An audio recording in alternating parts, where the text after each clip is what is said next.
In here. Hurry! Hide in here now. The panicked voice from behind the door made the candle on Eleanor's table flicker, nearly extinguishing. She froze. Immediately, a chaotic flood of sounds washed over her.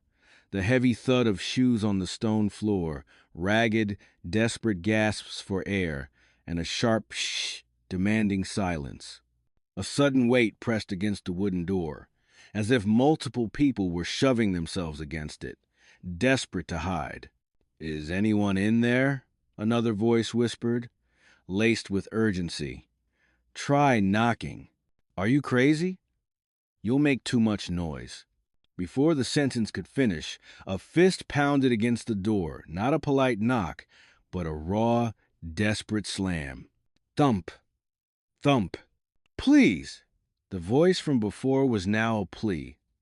"Let us in, just for a minute, please."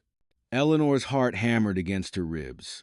She backed away, her spine pressing into the cold wall behind her, her eyes locked on the door as if it might splinter at any moment. Thugs, the thought shot through her mind, cold and certain. It has to be them.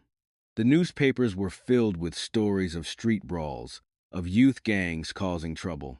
They would burst in, steal the few things she had left, or worse, harm a lonely old woman with no one to protect her.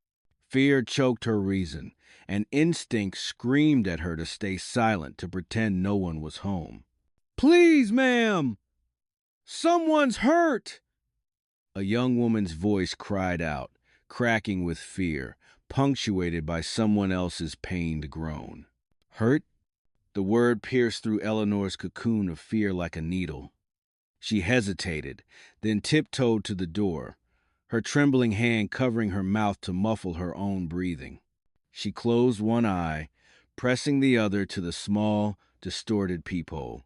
The scene through the tiny lens was a chaotic jumble of young, pale, frightened faces, all strangers, illuminated by the weak light from a window at the end of the hall.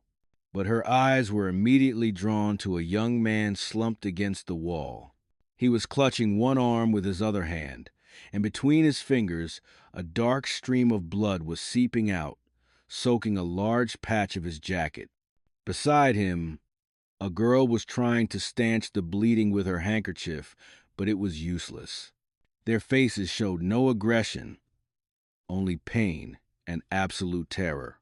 The sight of the blood suddenly revived a deep-seated memory. The voice of Arthur, her late husband, echoed in her mind, as warm and clear as if he were standing right beside her. "Eleanor, never turn your back on someone who needs help."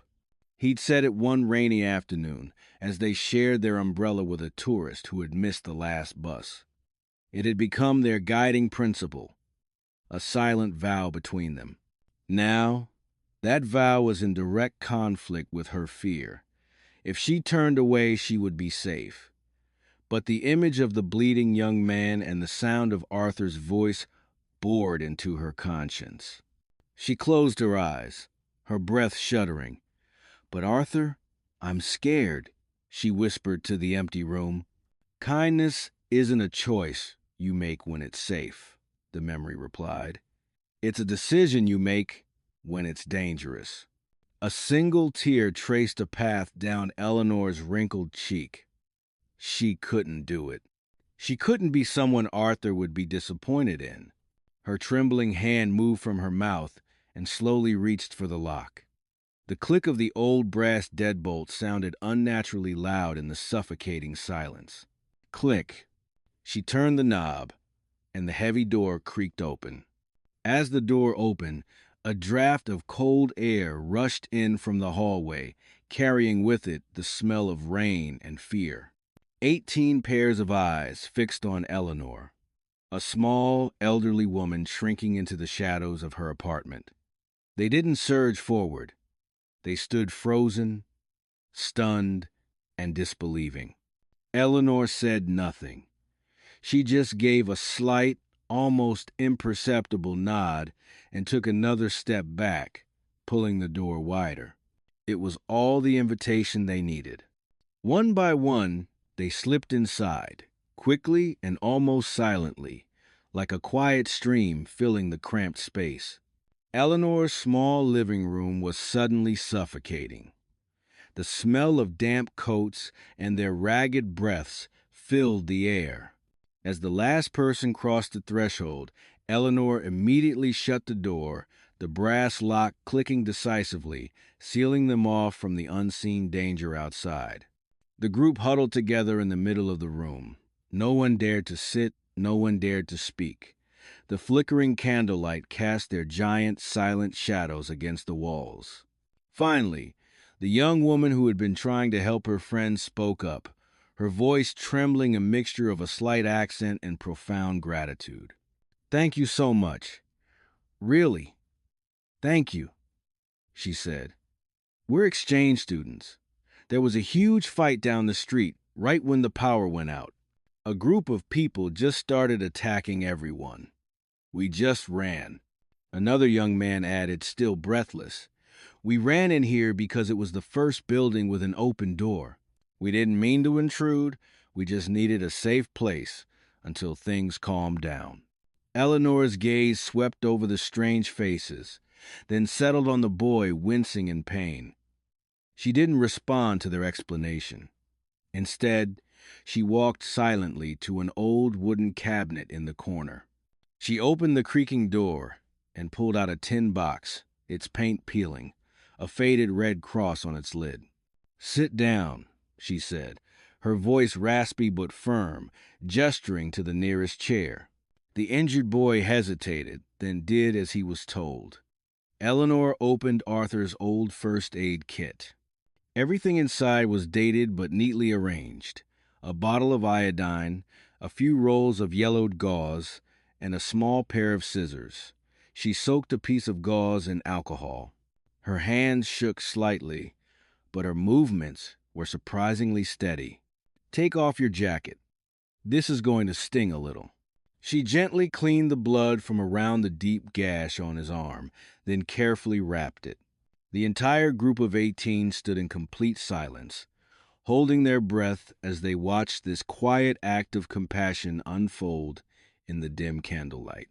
In that moment, they were no longer intruders, and she was no longer a frightening stranger. After she finished, Eleanor put the first aid kit back in the cabinet. An awkward silence fell over the room once more.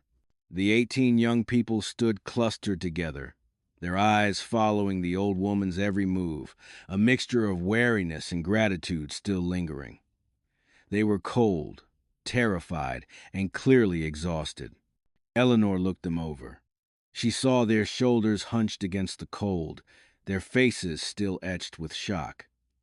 Without a word, she turned and walked into her small, dark kitchen. The group watched, confused about what she was doing. A dry click, click, click echoed from the kitchen, followed by the blue-white whoosh of a flame igniting on the old gas stove, illuminating Eleanor's pensive face. The sound of the burner was the first thing to break the tense silence, a sound of life, of warmth. She placed a dented aluminum kettle on the flame. While the water heated, she opened a wooden cupboard and took out a loaf of bread, stale from 2 days before, and a small piece of cheese wrapped in wax paper. It was all the food she had left until the end of the week. Without hesitation, she placed them on a wooden cutting board next to an old knife. When the kettle began to whistle softly, Eleanor rummaged through her cabinet and found a box of herbal chamomile tea and a few mismatched chipped mugs. She brought everything out and set it on the small table in the living room. "It's not much," she said, her voice still flat, betraying no emotion, "but it's enough to warm you up." The group looked at each other, then at the meager loaf of bread and the small wedge of cheese. There were 18 of them. How could this possibly be enough? But they saw no calculation in the old woman's eyes, only a quiet sincerity. The young woman from before stepped forward timidly, picked up the knife, and carefully sliced the stale bread. She broke off a tiny piece of cheese for each slice and passed the first one to her injured friend. One by one, they passed around the small pieces of hard bread and shared sips of hot tea from the old mugs. No one spoke. The only sounds were the crunch of the bread and the soft sipping of tea. The warmth from the chipped mugs spread through their palms, chasing away the chill. The gentle herbal tea soothed their frayed nerves. In that moment, the stale bread and old cheese tasted like the most delicious meal in the world. Eleanor didn't eat. She sat back in her armchair, silently watching them in the flickering candlelight. The invisible wall of fear and suspicion between her and the strangers had completely dissolved, replaced by a fragile but strangely warm connection. One of the young men, who seemed to be the calmest of the group, finished the last of his tea. He set his mug down and looked toward Eleanor. In the candlelight, his features were indistinct. He spoke, his voice low and a little hoarse with exhaustion, but filled with genuine sincerity. On behalf of all of us, I really want to thank you. You saved us tonight. The simple words and the tone of his voice struck Eleanor like a bolt of lightning, jolting a dormant memory. She flinched. Her chest tightened, the air seeming to vanish from her lungs. That wasn't the voice of a stranger. That deep, warm timbre, the slight inflection at the end of the sentence, it was painfully familiar. It can't be, her mind screamed. A ridiculous coincidence, but her heart wouldn't listen. It began to beat wildly. She squinted, trying to peer through the darkness, through the chasm of more than a decade, to see the young man's face more clearly. She leaned forward, moving out of the armchair's shadow. The candlelight now caught his features, and then she saw it. The way he tilted his head slightly as he spoke, the strong line of his nose, just like his father's, and the thin lips pressed together after he finished his sentence. All the scattered pieces of memory she had tried so hard to bury suddenly rushed back, snapping together into a single image, a single name. Her breath caught in her throat. She tried to speak, but only a trembling whisper escaped. Mateo? The young man started. He looked around, confused, not understanding who had called his name. His eyes finally settled on the old woman leaning forward, her own eyes wide and brimming with tears, staring at him. He furrowed his brow, trying to place her. Eleanor repeated it, clearer this time, her voice a mixture of disbelief and a blazing, desperate hope. You're Mateo, aren't you? My nephew. The silence that fell over the room was thicker than the darkness. 17 other pairs of eyes darted between the two of them, one old, one young, separated by a decade of silence and distance. Mateo was the first to break it. He took a hesitant step forward. Is it really you, Auntie? Eleanor didn't answer with words. She just nodded, tears now freely streaming down her wrinkled cheeks. She reached out a trembling hand and gently touched his face, as if to confirm he was real, not a phantom conjured by her loneliness. The touch was like an electric current, dissolving all doubt. Mateo buried his face in her shoulder, and Eleanor wrapped her arms around the broad, trembling back of her long-lost nephew. Mateo's friends quietly retreated to a corner of the room, giving them space for their unbelievable reunion. They whispered among themselves, their faces a mixture of astonishment and emotion. Eleanor gently led Mateo to the old armchair where she always Saturday. She perched on the edge while he knelt beside her, their hands still clasped tightly. In the candlelight, her tears glistened. What happened, Mateo? She asked, her voice thick with emotion. After your family moved, I never heard from you again. Mateo took a deep breath, his gaze falling to his own calloused hands. His voice was low, filled with regret. After the big fight between Dad and Grandpa, he decided to cut off all contact. He said it was the best way to start over. I was too young to understand. He spoke in broken sentences, telling her about the first few years in a strange city, about the homesickness and loneliness of a child torn from his roots. He spoke of growing up, of the arguments with his increasingly strict father, and of his decision to leave home at 18 to find his own way. "I've been all over, Auntie," he said, his voice barely a whisper. "I did everything from washing dishes in New Orleans to loading ships in Seattle. I made a lot of mistakes, trusted the wrong people, and so many nights I just wished I could go back. I thought about finding you, but I was afraid. Afraid you would hate me, hate my family for leaving like that." Eleanor listened, her trembling hand tightening its grip on his. Her vision blurred with tears, not just for her nephew's years of hardship, but for her own pain. "Hate you?" she whispered, shaking her head. "Not a day went by that I didn't think of you, Mateo. I wrote letters, dozens of them, to the old address, hoping someone would forward them, but I never got a reply." She stared into the middle distance, lost in memory. "I went to every city office, asked every old acquaintance I could find, but no one knew where you had gone. Eventually, I started to believe that your family had forgotten me, that I was all alone in the world." Hearing this, Mateo looked up, guilt stark in his eyes. He never knew. He never knew that for all the years he had been struggling with his own loneliness, his aunt in Chicago had been wasting away in hers, desperately searching for him. "I'm so sorry," he said, his voice breaking. "Aunt Eleanor, I'm so sorry." "It's okay, my dear," Eleanor whispered, using her free hand to wipe a tear from his cheek. "You're home now. My Mateo is home." Their confessional in the candlelight wasn't just about the past. It was a release for two souls who had carried their burdens for too long, a mending of broken ties, and a confirmation that family, no matter how buried by time and misunderstanding, always holds a flickering flame. The initial embrace ended, but Eleanor kept a firm grip on Mateo's arm, as if letting go for a single second would cause him to vanish into the night again, just as he had vanished from her life a decade earlier. A part of her was still screaming that this was all too impossible.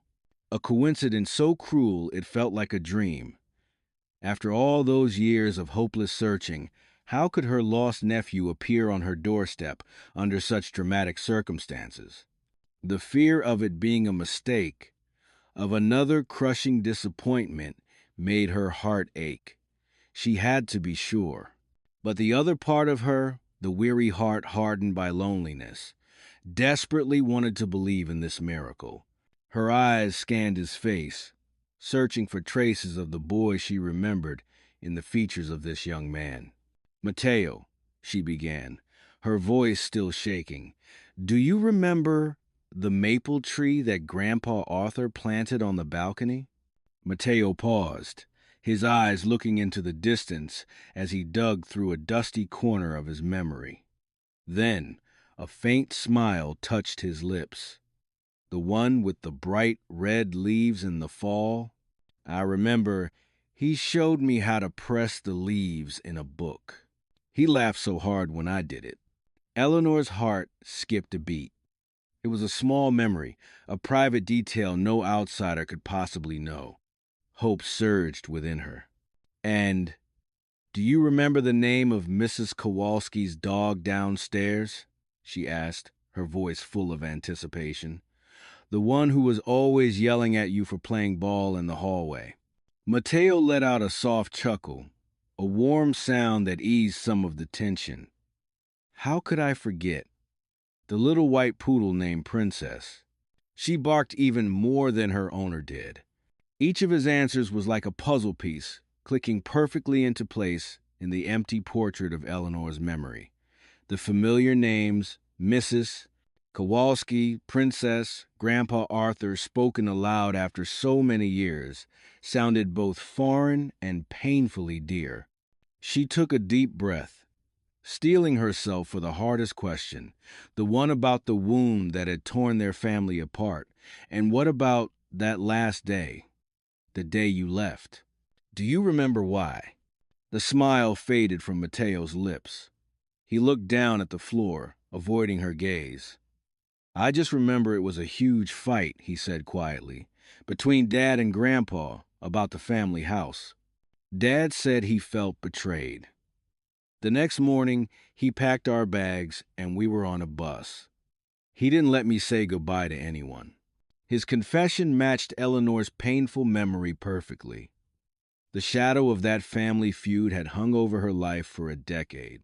Hearing Mateo confirm it himself, the final wall of doubt in her heart began to crumble. She knew, deep down, that this was her nephew. This was Mateo. She turned, for the first time, truly looking at the faces of the 17 young people sitting quietly in the corner. Her expression held no more fear or suspicion, only a profound warmth and gratitude. They weren't thugs. They weren't a threat. They were messengers of fate. "Thank you," she said, her voice clear and sincere. "Thank you for your journey." The group looked at her, confused. The young woman from before asked timidly, "But we troubled you so much." Eleanor shook her head, a gentle smile appearing on her face for the first time all night. "No, you don't understand," she said, her eyes twinkling. "If you hadn't run tonight, if you hadn't banged on this door, and if I hadn't opened it, I might never have found Mateo again." She looked at them one by one, the reluctant companions who had given her the chance to find the most precious thing in her life. "You brought the most valuable thing in the world to my doorstep. You brought my family back to me. Thank you." A few days later, when the chaos of that night had faded, when the power was back on and the neighborhood had returned to its normal rhythm, Eleanor sat at the small wooden table in her living room. This time, it wasn't flickering candlelight illuminating unpaid bills, but the warm morning sunlight of Chicago streaming through the window, falling on a clean white page. In front of her was an old journal and Arthur's fountain pen. The dark blue ink flowed smoothly, forming careful letters. She wasn't writing a diary, she was writing a tribute. She wrote about a power outage, about the fear and loneliness that had surrounded her. She wrote about the desperate pounding on her door, about the internal battle between self-preservation and the words of her late husband. She wrote to Arthur a belated thank you for how his guidance had become her compass in the darkness, helping her make a decision that changed everything. Then she wrote about the 18 young strangers she had mistaken for troublemakers. She wrote about their panic journey, an escape from violence that had inadvertently become a pilgrimage, delivering a miracle to her door. She wrote to honor them, the unwitting companions who had brought her lost nephew back, connecting her present to a past she thought was gone forever. She wrote the story not to dwell on the pain, but to remember a wonderful truth. She wrote to remind herself that sometimes the door we fear opening the most is the one that leads to everything we've been waiting for. Every journey, whether it's one's own quiet vigil or another's chaotic flight, can open an unexpected door. This journal would be her testament to the past she had lost and the present she had just found. It was a reminder that even when life seems to be nothing but debts and solitude, a single act of kindness can ignite hope, and that family, no matter what separates it, has a powerful, latent strength to always find its way back home. In the days that followed, once Mateo and his friends were safe, he returned to Aunt Eleanor's small apartment. This time, not as a fugitive, but as a nephew who had come home. He sat in the same room that had given him shelter, watching the sunlight dance on the floor, and a profound realization began to take root in his mind. For all his years of wandering, Mateo had always seen his past as a scar, a painful tear from his family's fight, a reminder of separation and loneliness. He had run from it, believing the farther he went, the more it would fade. But that night, in this apartment, he realized the opposite was true. That very scar, those painful and sweet memories of the maple tree, the poodle, and the fateful argument, were the only threads connecting him to his Aunt Eleanor. They weren't what kept them apart. They were the code that allowed them to recognize each other in a world of strangers. The past wasn't a scar to be hidden, but a lifeline that connected family. Watching his aunt carefully brew him a cup of tea, he knew he couldn't let go of that lifeline again. "Aunt Eleanor," he said, his voice firm, "I'm not disappearing again." Eleanor looked up, her eyes shining with a warm joy. "I know you won't," she replied. They sat together for hours, not just recounting the past, but sketching out a future. Weekly phone calls, promises of Sunday dinners. Mateo even began planning for a day, not too far off, when he would be brave enough to take a trip with his Aunt Eleanor, not to run away, but to finally mend the broken bridges with his parents. And so, this story concluded not just with the dramatic journey of 18 foreign students, but with the deep healing of souls who had lost their way. Eleanor, once a lonely, indebted widow, had found her family again, had found a reason to light the warm fire in her kitchen. Mateo, a wanderer with no place to go, had found his roots again, had found a place he could truly call home. And their accidental guests from that night became witnesses to something miraculous. They learned a lesson not found in any textbook, that kindness, even something as simple as opening a door in the dark, can create a miracle. That family, no matter how eroded by time and distance, has a powerful, enduring strength that will, in the end, always find its way back.